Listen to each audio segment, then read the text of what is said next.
Cestou do Tatier sme sa zastavili za Donovalmi na Ferate 2 veže. Tu vám ukazujem tú skalu. Áno, takzvaný outfit check.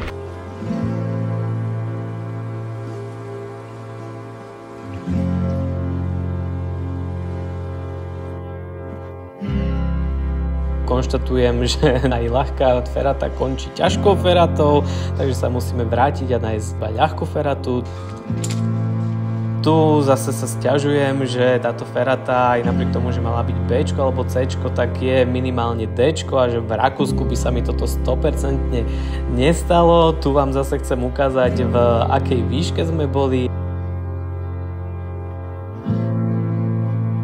Skúsili sme aj vysutý most, takto sa tam dá robiť baletka.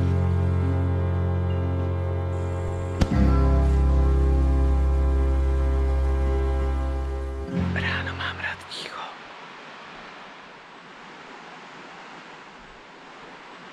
I'm scared to let go of what I'm scared to lose. I'm pouring out myself. I'll give it all. Na tomto mieste bol kedysi ľadovec vysoký 400 metrov.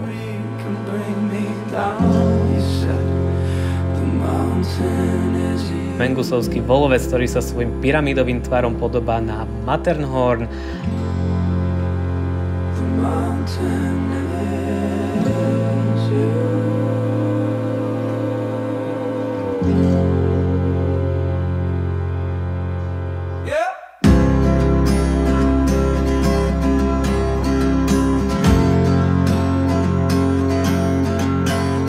Pred Žabým plesom odbáčime na neznačený turistický chodník, na ktorý môžete ísť jedine so sprievodcom. Vidíte tam tú žabu? Tak už viete, prečo sa toto pleso volá Žabie.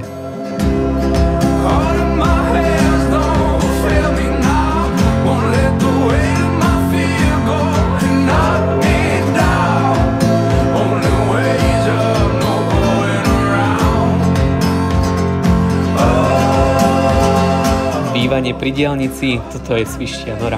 Dýchaj. Nevládzem.